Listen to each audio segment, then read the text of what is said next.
Hi guys, Vino here and welcome to this Vino Plunk production. And yes, we are recording a video back in this room. I haven't recorded a video in this room for quite some time. To be honest, I kind of forgot it existed until circumstances are that I'm going to be recording in this video today. Record this video in this room today because I wanted to get this video out for the weekend, or today into the weekend, because I think this will be a nice little weekend video for people to watch. So today we are going to be taking a look, you've read the title guys, we're going to be taking a look at the Back to the Future 35th anniversary 4K box set. Now I was going to record this video earlier, or meant to record it earlier, but there's been reasons why I haven't recorded it until now, and we're going to be getting into some of those aspects in this very video. So first and foremost, let's look at the actual box set itself. So here we go. This is the front that has all the different dates that are, if you've watched Back to the Future, then you know what these dates represent. We then have the back of the, I'm not sure if you've got a J card or a J paper, if you will, but that's the back that shows you the contents, but I'm going to be going through the contents with you. So let's take off the J card, J paper, whatever you want to call it.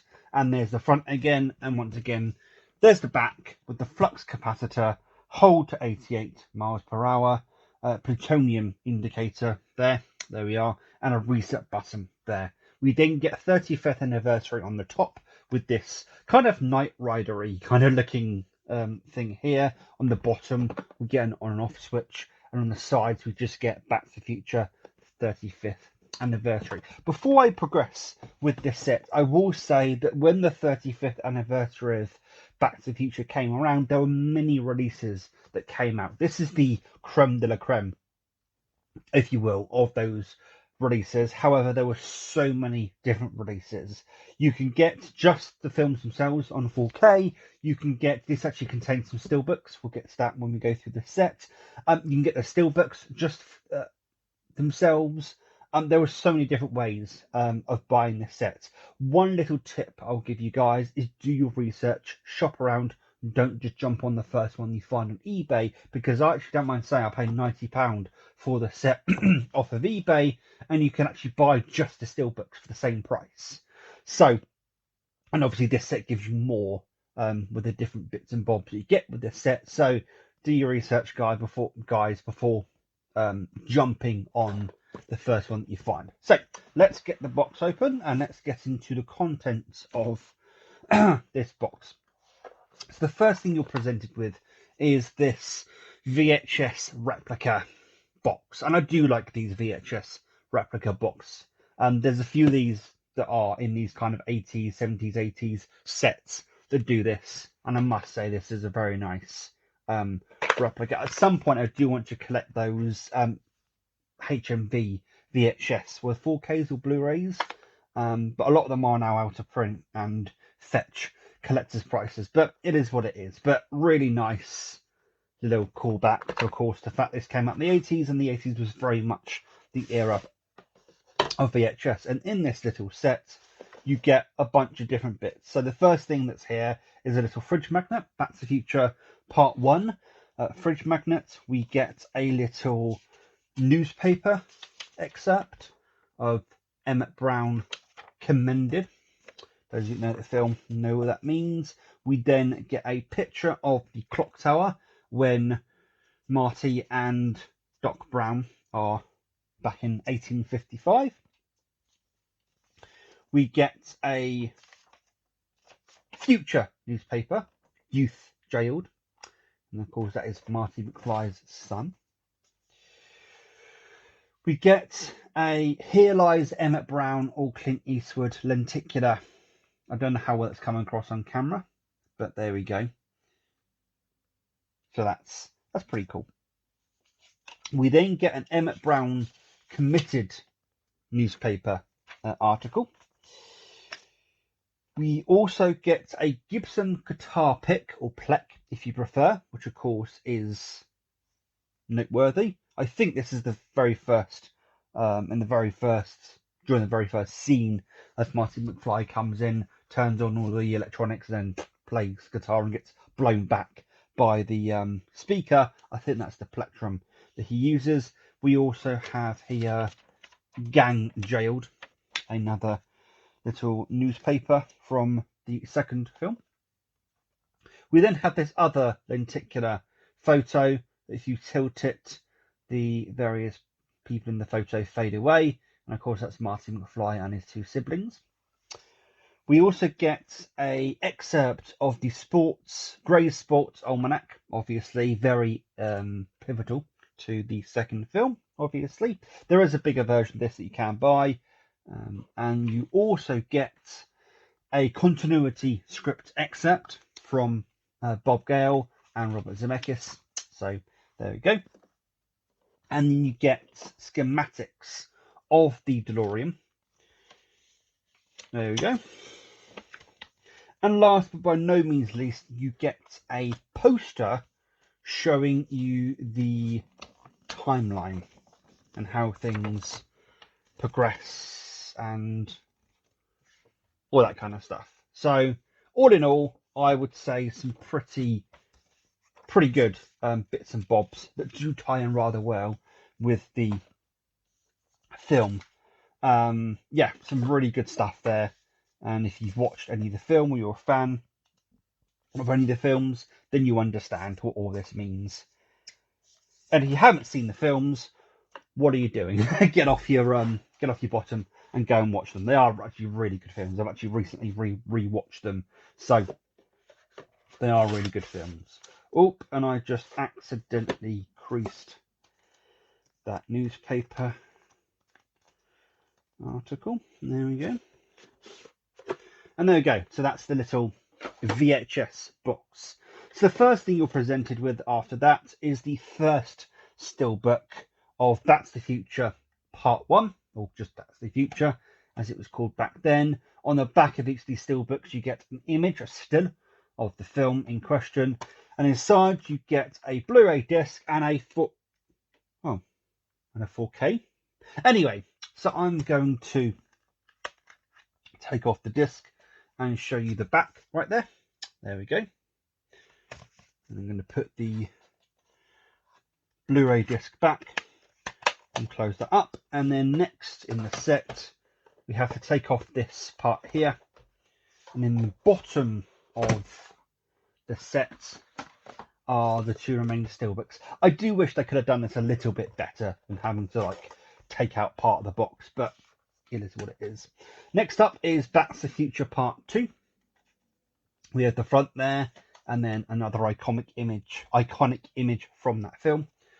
And then you'll also get the Blu-ray and the 4K. Anyway, so there we go. I'm going to take off the Blu-ray disc and then show you the inside of there. Very nice, very nice. Oh, let's put the Blu-ray disc back before we continue on. Important indeed. Put that up there for now. And last but by no means least is, of course, That's the Future Part 3. You get the front there, you get the back, and then inside you get the Blu-ray, the bonus disc, and the 4K. Anyway, so we're going to take off those discs and show you the inside there. There we go. So keen-eyed viewers will probably realise, and people who know what this set is all about, know that there is something other. There's a little Easter egg, if you will, about this set. And to be honest, it's one of the main reasons why I wanted to get these steelbooks. And as I said earlier in this video, these steelbooks do garner quite a collector's price in some places. Don't overpay for them, is what I'm basically trying to get at. But the little party trick that they have is, if you need to get the second film, I'm going to try and do this by holding it up. But if you hold or put together all three of the steelbooks, I really hope this comes across on video, you get a panoramic of the DeLorean, and of course it's in the different time zones that take place during the film. which I think is actually really, really cool, to be honest. It's one of the main reasons, as I said, I wanted these steelbooks for as long as I did. So, even more keen-eyed viewers would also have noticed there's something missing from each of those steelbooks, and I did kind of point it out, and that is the 4K discs, and they are inside this MRA case right here. I'll show them off now. So that is the first 4K disc, the second 4K disc, and of course the third 4K disc of each of the films. Ironically, I've actually now watched all of these on both through Sky Cinema. I then watched them on Blu-ray when I got the set, and then 4K when I received this afterwards. And this is kind of what I want to talk about in this video. Yes, so I bought this off of eBay. It arrived and it was missing the 4K discs. I messaged the seller and he then goes, "Oh shit, I'm an idiot. I really do apologize. I will send you out the 4K discs." He did so, and that's one of the reasons why this set has been delayed. I actually recorded this whole entire video, a version of it, yesterday, and was going to upload it until the other thing missing from the set was the Gibson guitar pick, or pick, plec, whatever you want to call it. And my dad came up to me holding something, goes, "Is this the guitar pick?" And I went, "Where on earth was that?" It fallen out somewhere. Now I will say, when I received this set, that it wasn't especially well packaged in any way, shape or form. But long story short, not only did I get the 4K discs, but the seller did give me a partial refund as remuneration, if you will, for the inconvenience caused when it came to the set. And I forgot to put the magnet back in the little box there, and I'll make sure I do that so it's all together, because the last thing I want to do is lose any of it again. That would be not good as far as I'm concerned. So yes, now one thing I wanted to sort of, a question I wanted to pose to you guys is, I won the auction of this set about 2 or 3 weeks ago, before I then paid for it last Thursday when I got paid. Not yesterday, last Thursday when I got paid.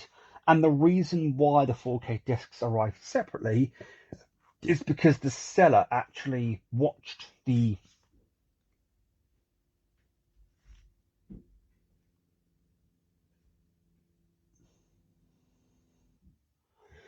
sorry about that, guys, a little bit of a intrusion there, but all good.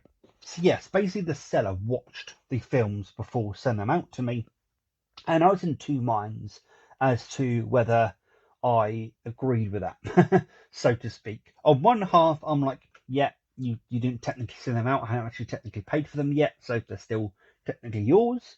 However, if I was going to do that myself, I would make damn sure that all of the bits and bobs in the set, especially the 4K discs, the whole point of this particular set is the 4K discs, I'd make sure they were included. And the fact that the seller missed that particular memo, it is what it is at the end of the day. And I actually remember way back in the day, so one thing I will actually, a little tip I'll give budding eBay sellers is take pictures of everything, because that's the one thing that, so I know it wouldn't have been hard for me to basically have gotten all my money back for this particular set, because the seller didn't have any pictures of the insides of the steelbooks. Basically, now I don't know whether, privately they had pictures of the inside of the steelbooks, but on the actual listing they didn't. The reason why I sort of mention this is way back in the day, I sold the Scream Factory Halloween box set, and there's actually a connection between Back to the Future and Halloween, and that's Dean Cundy. He's the director of photography for Back to the Future and was for Halloween. So I find that kind of interesting connection there in some respects. But I sold the Halloween box set, and I actually sold it to a young adult who seemed really excited about this set, was using his birthday money to pay for the set, I was selling it for about £110. Who's over enamoured about it, really excited about it, all that kind of stuff. And something in the back of my head was telling me to take pictures of everything, just in case. And I'm not exactly sure what that inkling was, but it paid off. So I took pictures of everything. I took pictures of all of the cases, inside the cases, inside the box, outside the box, you name it. I took a picture of absolutely everything. Didn't upload everything to the listing because I don't think I could have. I had like 20 odd pictures. But I uploaded what I did to the listing. That person bought it, and then I sent off the set, got my money a little while later, and literally 2 days later, now I got a message, sorry, from the seller saying thank you very much. It's more everything and more that I wanted. I'm a massive fan of these films. Thank you very much, all that kind of stuff. Then a couple of hours later, I got a case opened against me on eBay, and I thought, well, that's a bit odd. I just got a message from the seller saying they were super happy. Why on earth have I got on a case? So I messaged the seller to say, is everything okay? Have you found something that wasn't your liking?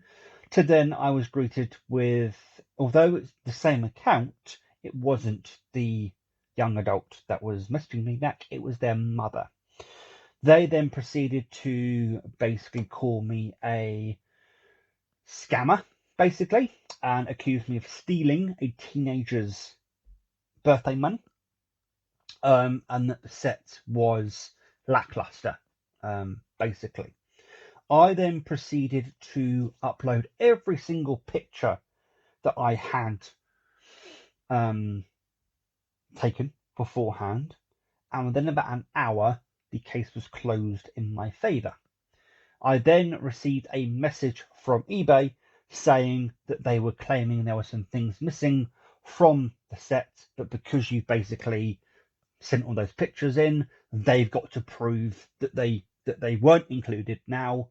So the fact that you've proven they haven't been included and they weren't able to prove they weren't included, we've closed the case in your favour. I am aware that they did try and open up another case against me, but once a case is closed in your favour, they can't open up another case against you. So yeah, just a little bit of a tip from me to you to protect yourself on eBay. Take a picture of everything, even if you don't upload those to the listing. Make sure you take a picture of everything, because I guarantee you, had I not done that, they would have very easily been able to have their money back and keep the box set all over a scam claim, because that's what it was. It was included in there. But I could have very easily opened up a case with this, shown that there was missing the 4K discs, and then probably gotten more of my money back and been able to keep the set. And there are people out there who would have done that. I'm not one of those people, obviously, but it is what it is. So I thought I'd mention that just as a bit of a need to you for everybody else. Anyway, until next time, guys, please take care, and as always, enjoy the rest of your day. Cheerio.